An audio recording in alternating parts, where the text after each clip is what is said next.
E aí, pessoal, beleza? Maruzuro aqui. Bom, pessoal, hoje eu vou entrevistar o Lucas, que é um cara de uma direita alternativa. Ele defende o individualismo humano e o federalismo real, já que não considera essa República Brasileira atual uma federação de fato. É isso aí. Valeu, falou!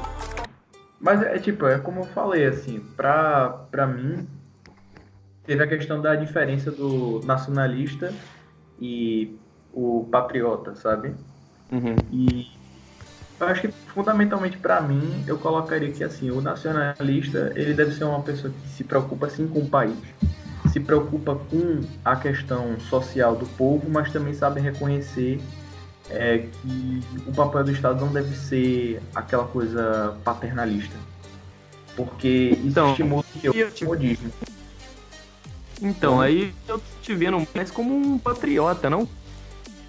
Não, Do então, que um mas é isso que eu quis nacionalista. dizer. Porque eu acho que o patriotismo como um todo é um termo muito raso. É possível sim Uhum. você ser nacionalista, mas você se opor a um Estado tão interventor como o nosso, ou como o que foi passado, entendeu? E. Porque a Ah, maioria dos nacionalistas eles pregam que continue as estatais sendo estatais, né? Que não as não privatizações.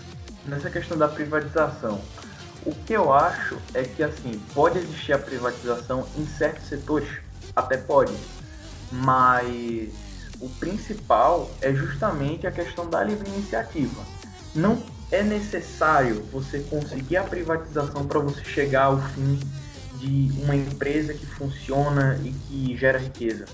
Não é preciso necessariamente isso, mas sim uma política de compliance, ou seja, você como uma estatal, você tem que ser capaz de ter o dever de fazer, de reportar como que está sendo o lucro, como que está sendo o emprego dos recursos,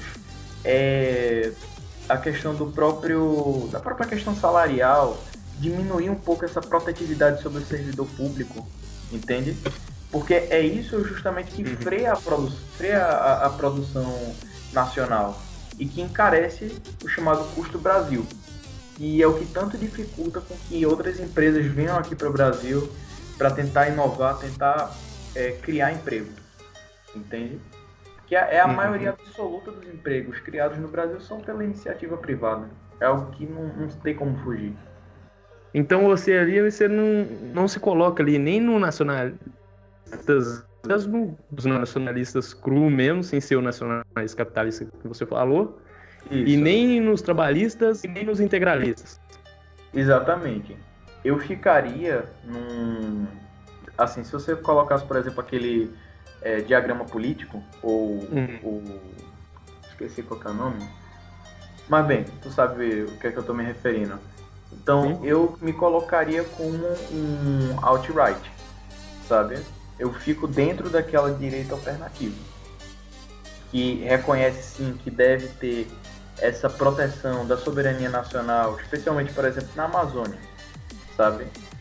Você saber que o maior aquífero do mundo fica debaixo da Amazônia, Uhum. sabe?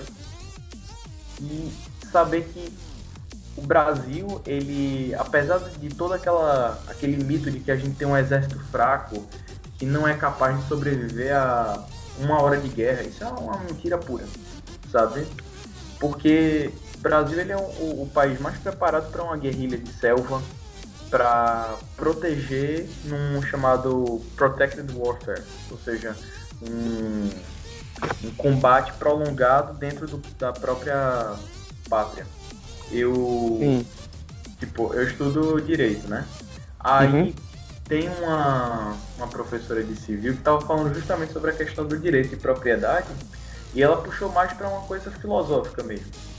Uhum. Então, ela recomendou que a gente fizesse uma resenha crítica de um livro chamado A Cidade do Sol, que foi feito por um padre italiano do século XVII. Aí mostra justamente uma ideia assim onírica de uma sociedade, de uma cidade em que o pensamento coletivista é tão generalizado assim dentro da população que eles não têm qualquer impulso individual. Eles vivem pela coisa pública, sabe? Uhum. E desde a guerra, a caça, até a própria reprodução dos nativos são controlados por quase uma juristocracia, sabe? Por assim dizer. O termo é meio errado porque assim, o termo que a gente utiliza, juristocracia, é diferente. Mas seria meio que assim, pessoas sábias, magistrados e grandes sábios que dirigem o modo de ser dessa cidade. E ele cria toda uma história, sabe, toda uma espécie de um conto de uma discussão entre dois personagens, um navegador italiano e um mestre da Ordem dos Hospitaleiros, né, que é uma ordem templária, e justamente falando sobre isso, e no final ele faz um contraponto com a própria filosofia da igreja e de pensadores anteriores, como Sócrates não, Platão, Aristóteles, e dizendo o como que isso não é possível. E aí é bem engraçado porque ele cita até mesmo um trecho que fala de Aristóteles, ele criticando essa ideia da coletividade dentro do meio do campo, por exemplo, em que se diz que se houvesse uma distribuição igualitária dos frutos e tudo mais, aquele que tem uma área coletiva maior não vai querer trabalhar em prol dos outros. E os próprios trabalhadores vão trabalhar menos justamente porque eles já têm um fruto assegurado. Eles não têm que trabalhar mais. E é um paralelo que você vê isso até mesmo no século XX. Vê uma ideia da antiguidade que se repete no século XX. Aí eu citei a questão do grande salto adiante de Mao Tse-tung, as consequências desse coletivismo, tá entendendo? Uhum. E o modo como... E até se for para parar para pensar nesse ponto de vista, até o Bolsa Família em algumas regiões acontece isso, né? Exatamente. Tipo, a família ali se contenta ali com um pouco do Bolsa Família e só fica no Bolsa Família. Exatamente. Aí assim, se tu quiser eu posso Isso, até mandar isolados. essa minha resenha para tu ter uma ideia, sabe? Eu vou mandar aqui e aí tu dá uma olhada depois para tu entender um pouco, porque como foi uma resenha crítica, né, eu tomei toda a liberdade de falar o meu pensamento sobre isso. Inclusive toquei nessa discussão de socialismo, capitalismo, como que é cada um, sabe? A questão do egoísmo humano, sabe? Porque aí quando as pessoas dizem, não, nacionalista, a gente tem que prezar pelo país e tudo mais, mas o Brasil não é só um Brasil, são vários Brasis, várias realidades. Não tem como você adequar uma regra para todo mundo. Porque cada um tem a sua própria concepção, suas próprias regras. Por isso que eu acho que o modelo mais próximo político que não fosse de uma forma autoritária seria o meio republicano federalista, sabe? Mas uma federação tipo realmente dos Estados aplicada. Unidos. Isso, exatamente. Tipo dos Estados Unidos, cada estado tem sua liberdade. E até mesmo, por exemplo, a concepção da segunda emenda é uma coisa magnífica, porque é justamente dizendo o direito do cidadão de portar armas não deve ser infringido. Ele diz exatamente, independentemente de qualquer arma, de qualquer coisa, entende? Qualquer meio, você tem que ter o direito de se equiparar ao governo. E é isso que impede os mandos e desmandos de um governo central. Entende? O que está acontecendo em Hong Kong é justamente o que? A China querer anexar Hong Kong na sua administração pela força. Entende? E eles não têm as armas para se defender. A liberdade daquele antigo sistema de 2 governos, um país, né? Exatamente. Que era um país e um governo. Pois é. Tem tantas coisas assim, sabe? Eu coloquei nessa resenha justamente falando muito sobre isso, do como é que o ser humano ele se comporta. Ele se comporta verdadeiramente dessa forma individualista. Ele não cria uma geladeira porque quer que as pessoas tenham a sua comida bem conservada ou tudo mais. Ele quer fazer aquilo que ele quer ganhar dinheiro. Ele quer comprar as coisas que ele quer para si, entendeu? Ou melhorar o próprio negócio, ou transmitir isso para os filhos dele. Isso essencialmente é uma coisa egoísta. E isso que evoluiu a humanidade. E até mesmo uma coisa meio polêmica, mas assim, eu considero que até mesmo certos religiosos, eles se comportam dessa forma. O cara vai e faz a caridade não porque ele realmente quer o bem daquela pessoa, ou porque ele acredita nessa teoria de fazer o bem para ele retornar, mas faz porque ele quer uma coisa para si, ele quer a salvação, ele quer ir para um paraíso. E eu acredito que assim, a própria visão de um governante, ela não pode ser dessa forma, entende? Ele tem que, meio que eu me contradigo um pouco nesse sentido, sabe? Mas assim, como eu coloquei aqui, o homem forte não é o bruto ou absoluto, mas o homem virtuoso que é capaz de manejar o poder com destreza, aquele que sabe do caráter universal do ser humano, que é o individualismo. Então, quando você está lidando com uma briga de poder, como Brasília Brasília é literalmente briga por poder. Então, se você quer passar uma medida que vai beneficiar milhões, você sucumbe ao sistema. É uma coisa que não dá para fugir, entende? E se você se rebela contra isso, se você aponta a corrupção, você é retirado, seja pelo voto deles, ou seu próprio governo se torna ingovernável. Não é verdade?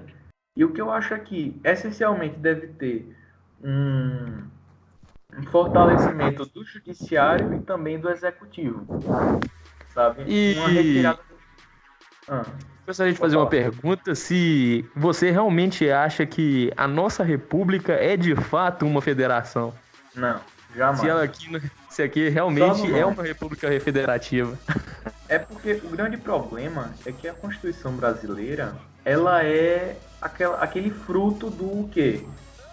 Do sentimento de inconformismo, do insucesso econômico por parte do regime militar brasileiro, que é o que eu mais falo, assim, qual que é o modelo mais próximo do ideal que a gente conhece aqui da América do Sul? Foi o exemplo do Chile. Tá aí na minha foto do Skype, sabe? É melhor 73 do que 1984, sabe?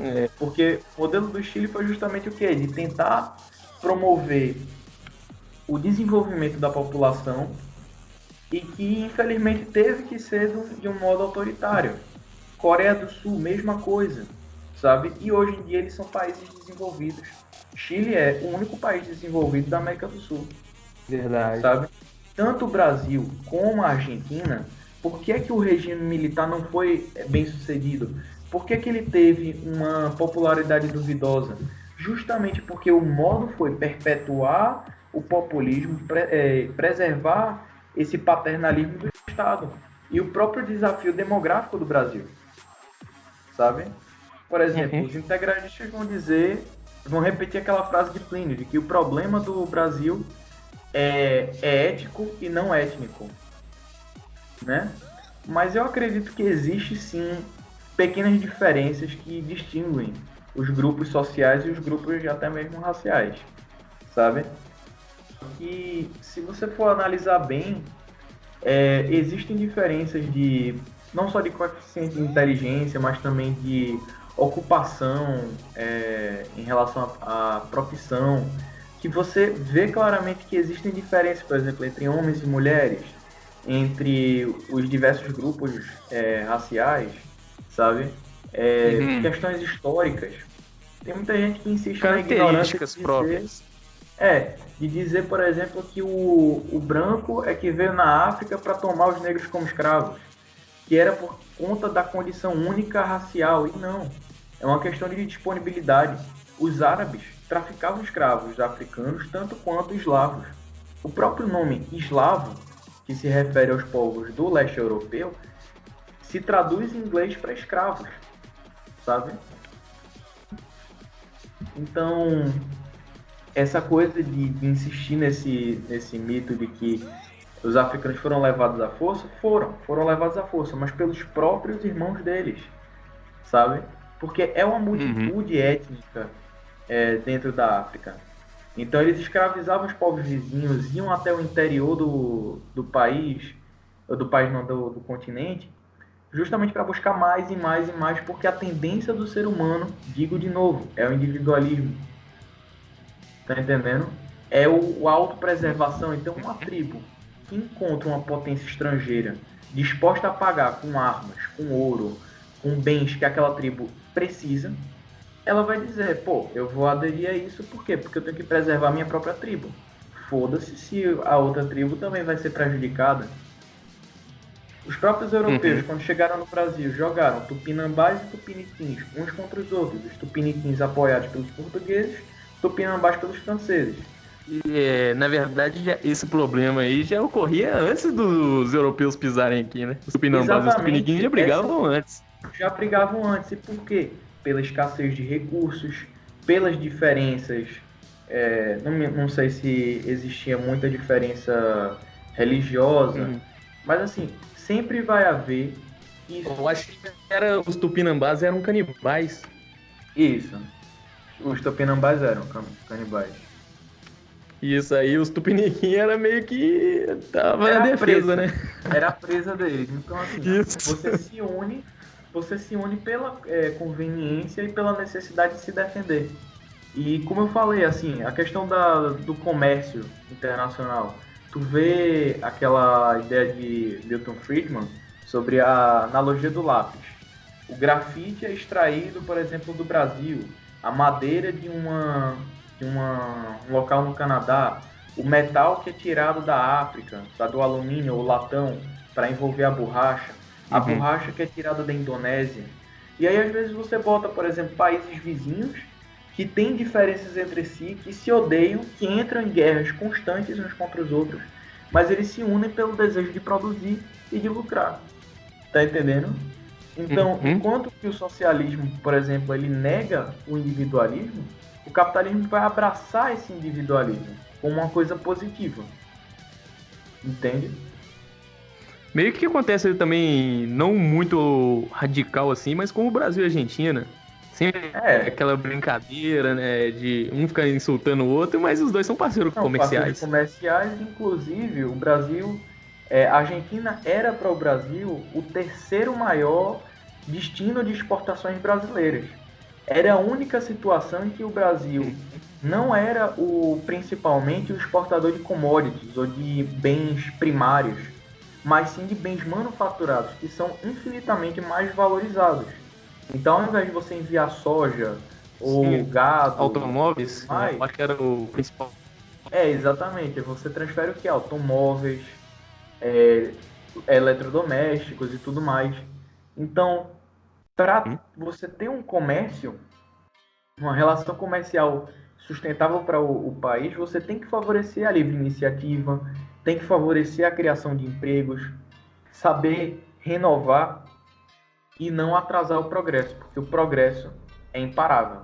Ele vai chegar uma hora ou outra. E, como eu falei também, a questão da própria situação jurídica brasileira. Voltando àquela coisa lá atrás que eu esqueci de mencionar, mas a Constituição brasileira, de 88, ela tem justamente a sua formulação feita pelas pessoas que dizem ter sido perseguidas na ditadura. Entende? Então elas tentam conciliar o status quo anterior, que tinha essa visão mais, como é que eu posso dizer, de propriedade, sabe? Aquela coisa mais autopreservativa das elites, mas também de tentar ressaltar que agora é o novo, agora a gente tem que se preocupar com essa visão social, e gera uma verdadeira aberração de normas. Então você chega e diz que todos são iguais, outros são mais iguais do que os outros, outros são mais dignos de receber benefícios. A questão da propriedade privada, a propriedade privada é inviolável, salvo se ela não preservar a sua função social. se eu crio um carro, se eu faço um protótipo para mim mesmo, a função dele é andar e não representar perigo para outras pessoas. Essa é a função social dele. Se eu quiser vender, destruir, copiar, vender o design dele, eu posso fazer isso daí sem nenhum problema, desde que não fira ninguém. Essa é a minha concepção. Ele não tem que ter uma função social. Eu não posso chegar e ser forçado a abrir mão de uma patente. Tá entendendo? Isso envolve a liberdade individual. Exato. A propriedade é dele e faz o que bem entender. Exato. E que, ultimamente, isso vai também para a própria liberdade coletiva, para os direitos coletivos. Entende? Porque é um direito coletivo, sim, você ter um país, e esse é o ponto principal do nacionalismo para mim, é justamente que todo mundo tem o direito de ter seus direitos preservados e de serem encarados como indivíduos e não como uma massa de pessoas, entendeu? Não pelo coletivo. Porque ao ignorar o individual, o indivíduo, é que surgem as maiores atrocidades, entende? Então você chega e diz, eu vou construir uma ponte. Beleza, aí o cara tá morando lá há 30 anos, recebe uma miséria, sabe? E aí ele vai e recebe uma indenização de 400, 500 reais e diz, monta teu barraco em outro lugar. Tá entendendo? É aquilo que eu também penso, né? Que não existe liberdade na completa igualdade. Se você força todo mundo a ser igual, não existe liberdade. Inclusive tem uma frase nesse sentido por parte do Benjamin Franklin, que ele cita justamente isso, que eu acho que no caso era com relação à questão do armamento, que ele já falava isso, entende? Que o direito de igualdade, igualdade não, mas assim, da questão do armamento é uma coisa fundamental, sabe?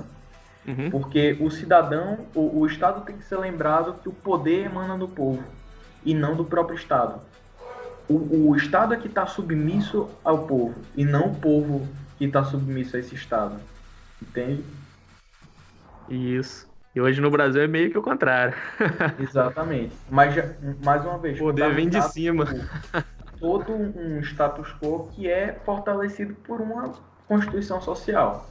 Na minha visão, como que seria uma solução a curto prazo? Seria algum tipo de união para tirar essa Constituição e reformar ela por uma outra, com um viés mais liberal, por um viés mais reformista, entende? E reconhecer que coisas como a Previdência Social simplesmente não são mais possíveis hoje. Porque a social-democracia, a conta sempre chega, entende? É normal que os países vivam numa situação cíclica econômica. Você tem períodos de sucesso econômico e períodos de crise, de recessão. E nesses períodos de recessão é que a conta chega mais rápido. Se você chegasse para um desses barbudos de federal, professor, sabe? Que chega lá, aí fala que estão acabando com o Brasil e não sei o quê, mas o cara vai, sai da aula, entra num Mercedes que ele comprou lá com o seu super salário da USP, sabe? E é isso. Por mais que uma pessoa estude bastante para estar lá e passe por um concurso público e tudo mais, mas um juiz, um professor, ele tem um certo nível que aquele salário ele deixa de ser útil para ele, entendeu? Que o cara só vai acumular e ele está numa situação em que ele é um funcionário do governo. Se ele quer trabalhar sem querer prestar contas, sem querer se sujeitar a uma coisa normal, que é essa questão do compliance, que eu falei anteriormente, ele simplesmente está sonhando, entende? Sonhando em querer chegar numa aula, fazer uma chamada e dizer, pronto, turma, acabou a aula. Porque ele sabe que ele, nessa posição, dificilmente ele vai ser retirado daquela instituição. Por conta do cargo dele, por conta da estabilidade do servidor, que eu acho que é uma coisa que tinha que acabar. Entende? Assim, como eu falei, eu me enquadro dentro dessa chamada direita alternativa. E sobre a Constituição, como que a gente resolveria esse problema de tirar essa Constituição atual para uma nova, reformada? É como eu falei, assim, não dá para reformar pelo sistema, porque o sistema ele quer a sua preservação, entende? O problema é que o brasileiro ele é muito acomodado, então dificilmente você vai ver algum tipo de mudança através do voto. O próprio sistema se protege. Então, o fato de você ter um quórum para modificar certas coisas, a extrema rigidez constitucional, o modo como a própria Constituição ela é feita de uma forma tão explicativa, tão rígida, que os estados não podem adaptar isso à realidade deles, entende? Pessoas que estão lá na política há anos, uma coisa tão solidificada e, mais uma vez, o problema ancestral do brasileiro que é pela comodidade, entende? Quando eu penso em influências para o Brasil como um todo, seja na sua formação cultural, social e do direito, a gente herda muita coisa dos portugueses. E essa coisa do, vamos deixar levar, vamos ver onde dá, é uma coisa que vem de Portugal. Por isso que eu acho que a gente não pode ser lambe-bota de Portugal. Como alguns nacionalistas feito... Tem uma página que eu conheço que se posiciona justamente dessa forma. Ou mesmo o pessoal os neoconservadores que dizem não, porque o Brasil tem essa herança judaico-cristã, sabe? Mas é aquele negócio, tecnicamente os Estados Unidos também não têm essa cultura? Então, o judaico-cristã? É uma coisa totalmente errada, porque assim, os judeus sempre foram um povo à margem, um povo que não se mostrava, pelo menos não tentava se mostrar de maneira influente. Apesar de que, assim, você vê que tudo isso daí, principalmente no Partido Republicano lá dos Estados Unidos, eles têm essa base por quê? Porque os israelenses têm esse apoio americano. É a única coisa que impede deles serem aniquilados. Então, eles exploram esse apoio americano tanto para desenvolver a si próprios, né, o próprio país, mas também a usar esses recursos para o quê? Estimular as guerras, estimular as guerras civis, sabe? Dentro da Síria, dentro do Iraque. Do mundo árabe. Do mundo árabe como um todo. Para não falar de vários incidentes, várias coincidências, né? Que acontecem. Quais coincidências? Bom, teve... Estavam comentando justamente isso num grupo, eu fico beitando a galera chamados boomers, né? Que são o pessoal mais velho dos Estados Unidos que nasceu entre a década de 50 e 70 e que fazem isso, fazem toda essa apologética pró-Israel, sendo que Israel, além de tomar bilhões da verba pública dos Estados Unidos, mesmo os Estados Unidos tendo um rombo assim estrondoso na dívida externa, mas aí eles continuam dando esse apoio. E qual é o retorno efetivo que Israel tem? Nenhum. Por que isso se apoia? Por conta de certos movimentos dentro do segmento evangélico que se fortalecem justamente disso. Os pentecostais americanos e os brasileiros também, eles têm essa apologética pró-Israel, mesmo que Israel trate cristãos e muçulmanos como cidadãos de segunda classe. Mesmo que Israel se mantenha como um etno-estado. Que ele aceite primariamente o quê? Justamente as pessoas que são etnicamente judias. O casamento entre judeus é feito de judeu para judeu. Não se aceita uma pessoa como judia se ela vem de um ventre que não é judeu. Tá, isso, eu acho que essas coisas estão dentro eu acho que é Talmud, né? O Novo Testamento dos judeus. Na verdade, é o Velho Testamento de uma forma, como é que eu posso dizer, estrita mesmo, sabe? que ela foi escrita... Não, eu acho que são 2 livros judeus que eu não sei qual que é. O Torá e o Talmud. Isso, o Torá é o livro. Talmud é o novo. O Talmud eu creio que ele fala justamente do modo de ser judeu, entende? Uhum.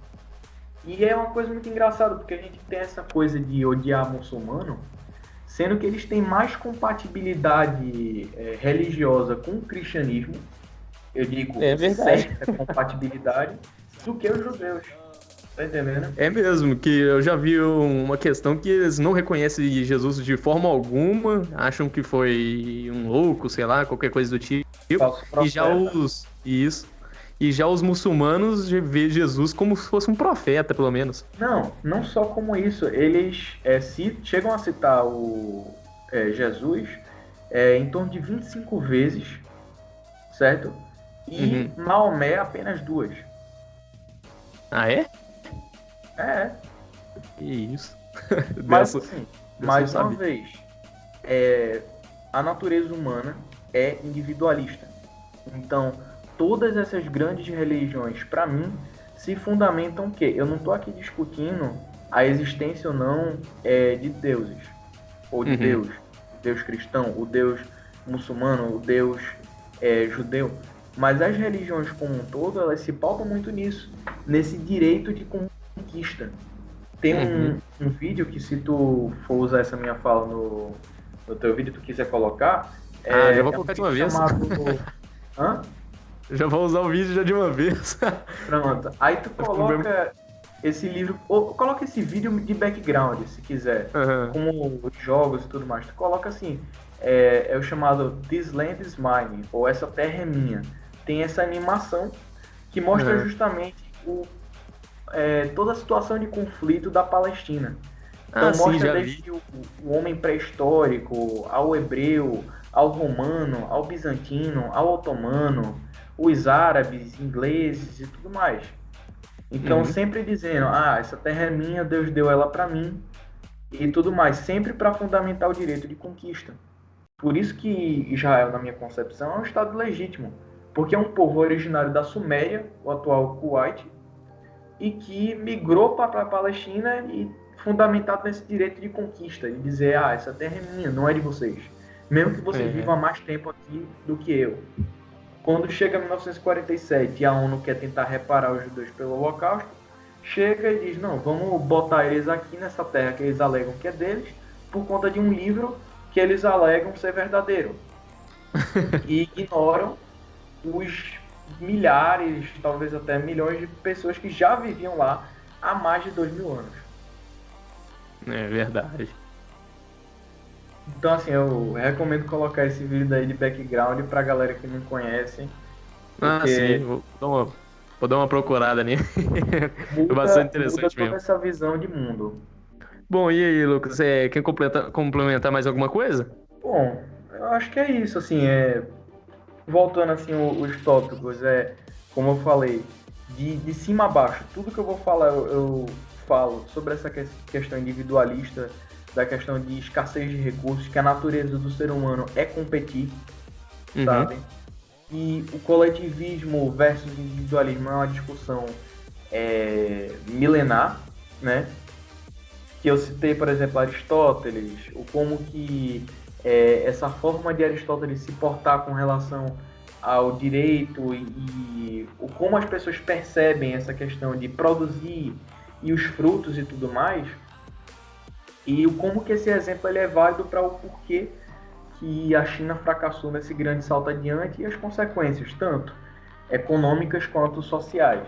60 milhões de mortos significa muita coisa dentro de um país que tem 600 milhões de população. 10% de uma população morta. E aí, assim, como eu falei, tu dá uma lida no texto que eu te mandei e vê o que é importante também ressaltar. Se você quiser complementar isso depois numa outra conversa, a gente pode fazer. Beleza. Então é isso aí, Lucas. Obrigadão aí por ter participado aqui já dessa aqui. E se for ver lá, se tiver mais algumas pautas aí pra gente completar, a gente marca aí de gravar de novo a segunda parte. Tudo bem por mim. E aí, pessoal, beleza? Maruzuru retornando. Então, pessoal, espero que tenham gostado do vídeo. O link do vídeo Thisland Mine está na descrição, para quem quiser dar uma olhada. E é isso aí. Se puderem dar um suporte aí pro canal compartilhando o vídeo, eu agradeço. E no mais, é isso aí. Valeu, falou!